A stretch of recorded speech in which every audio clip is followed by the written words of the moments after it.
All right, welcome back, Bear Down. Man, this I don't plan to do some of these videos, but then things get so social medialized that I feel like there needs to be some things pointed out for some consistency and for some clarity on just being level-headed as a fan with a rookie quarterback. Because at this point in Justin Fields' career, we hadn't even seen him start yet. 5 weeks into the season, going into week 6, there wasn't even a start by him. And all of a sudden, people are crowning Jayden Daniels and saying Caleb Williams was the wrong pick, and a whole bunch of different narratives. We don't need to get into all of them. But the point of this video, I'm just going to give the headline of it away, is it is way too early for either of these guys to have their career mapped out yet. In fact, Mac Jones, if you look back at 2021, had a really good rookie year, and many people thought he was the savior. In the beginning of the season, his line played really bad, but his line ended up being awesome. And one of the big things you see so far with Jayden Daniels that helps him break into the league is his line has been really, really good. One of the best in the entire league, his offensive line, and giving him all the time in the world. He still gets sacked on. I mean, if you really break down his tape, there's some flaws, and that's not the point of this video, because those who have followed this channel know that from the draft, before the draft even happened, I said Caleb, Jayden, J.J. McCarthy, Bo Nix. There could be several quarterbacks in this class that would be franchise quarterbacks.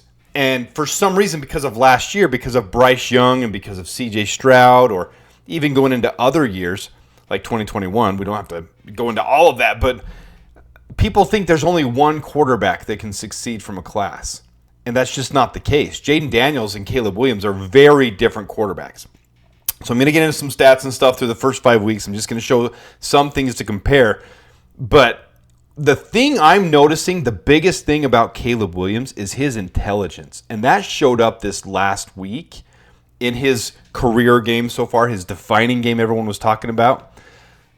The biggest reason teams can't go into no huddle and quick tempo is because of the quarterback, because of his intelligence. There's a lot to remember in all those plays. And I'm not saying half the quarterbacks out there are stupid, but it gives more of a break and really let you settle things and get things rolling when you're taking the huddle and when you design it out.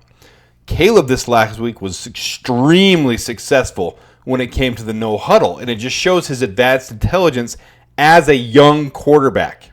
In this defining win for him, the Bears in the 36-10 victory, he went 11 for 12 for 144 yards, 2 touchdowns, and a passer rating of 156.2 on no-huddle plays. When he huddled, it was 9 for 17 for 160 yards and 85.4 passer rating. Now, you can say different things about the good and the bad there, but the one thing that definitively shows is that Caleb can dissect a defense this early in his rookie career.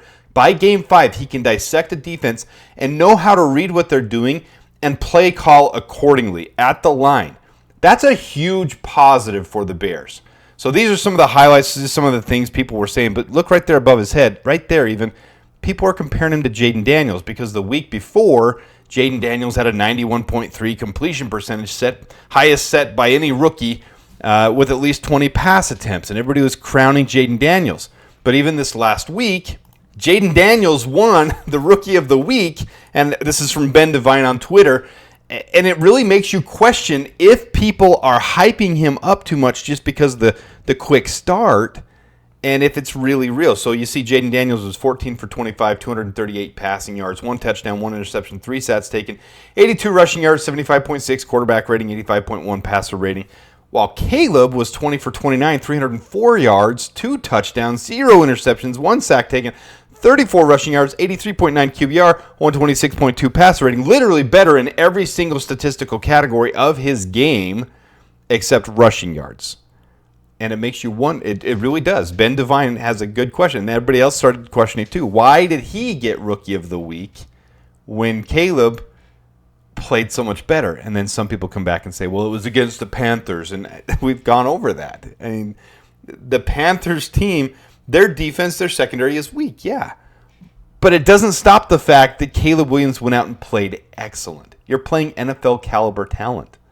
In years past, Bears would come up against weak teams, and they would lay an egg. And Caleb throttled it. We won 36-10. We were up 27-7 at halftime. Like, this is only positive stuff where we're heading right now.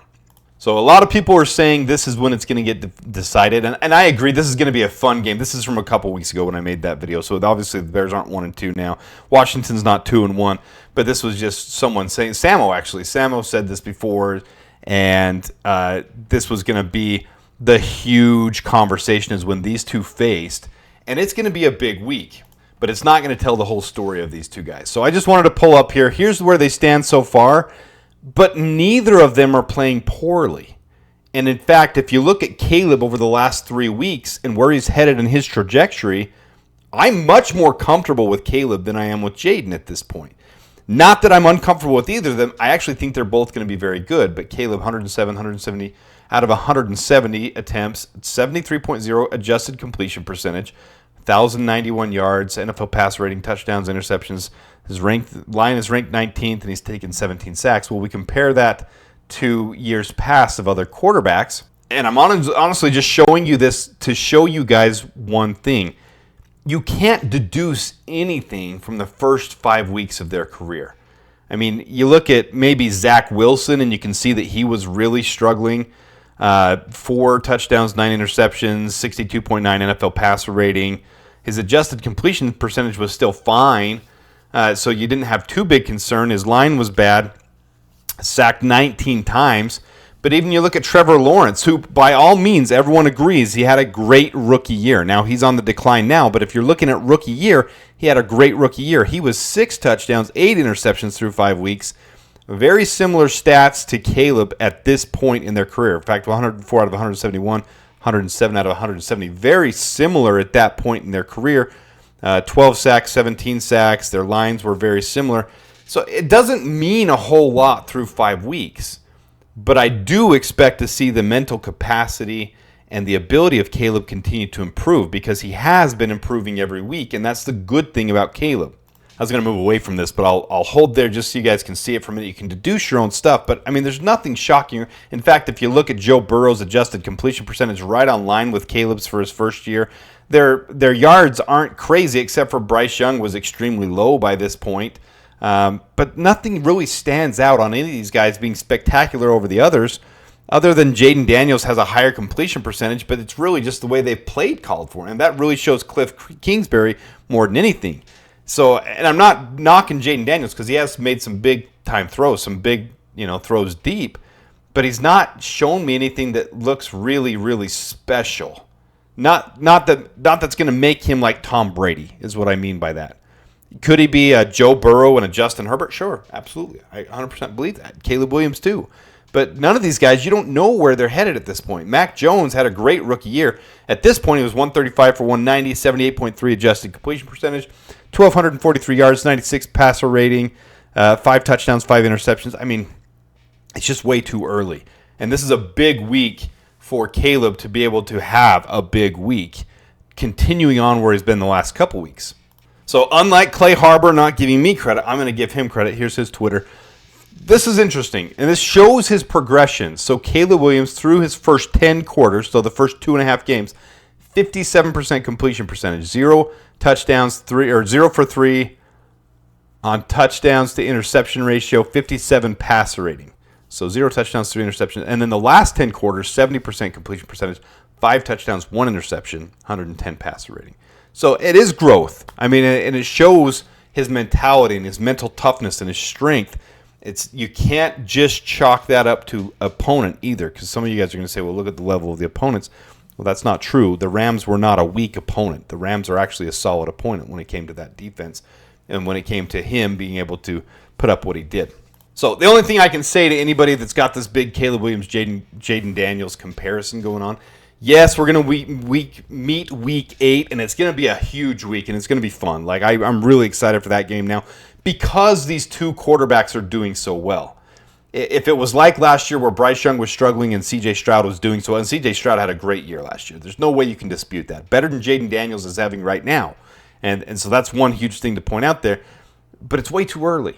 So these guys meeting in week 8, that gives us something fun to follow. But even if Jayden Daniels wins, which I think the Bears will win, I sincerely do, already looking at that game, even if Jayden Daniels wins, it doesn't mean Caleb's a worse quarterback. If Caleb Williams wins, it doesn't mean Jayden Daniels is a worse quarterback. They're both progressing. They're both having solid rookie years, and they can both be great in this league. So it's just kind of fun to me, the narrative. Funny to me, the narratives that everybody pitches, that it's one or the other, because this isn't even going to be resolved this year. Joe Burrow and Justin Herbert, you still hear comparisons. Joe Burrow obviously clearly has kind of taken the advanced lead in that race between those two. But I think that can very much be where we're 4 years from now with Caleb and Jayden. You can be talking about Caleb like he's Joe Burrow and Jayden Daniels like he's Justin Herbert, and people will still be having this conversation. So let me know what you guys think about Caleb and his progression, because I'm really impressed, especially when you look at this stuff and when you see how much he is progressing, when you see last game out of the no huddle, he was 11 for 12 with an almost perfect passer rating. I mean, those things are the big things to me, that he continues to improve. And I think when you hear, I'm sorry, I'm digressing. I'm moving to other things that I just have in my head because I just focus on this team nonstop. When you hear about how Shane Waldron wasn't, specifically having a play call for the first 15 plays like most teams do. They kind of have scripted out the first 15 plays, then they practice those and they have them set. He wasn't doing that the first couple weeks, and it really left some influx because they didn't have it down. Now you look the last couple games where he has, and this team looks a lot more crisp, and you can see his identity as a play caller coming out a lot better. So we're not just dealing with a rookie quarterback. We have a whole new offensive system. We have Shane Waldron coming in here and developing his system with us. It's all coming together, and I think you're going to see some really, really good things. I 100% believe Caleb's going to throw for over 300 yards this game in London, and I think it's going to be a huge game for him, and it's going to be fun for us to watch. So enjoy the game. I didn't do as much this week. I'm trying to have to balance some things, but I'm not going to go live. I said I would. I'm not going to. I'm just going to enjoy the game. I'll do some highlights or something throughout, but I got to balance things a little bit more, and I'm really, really enjoying this Bears team. Let me know what you guys think in the comments. Till next time, dabears.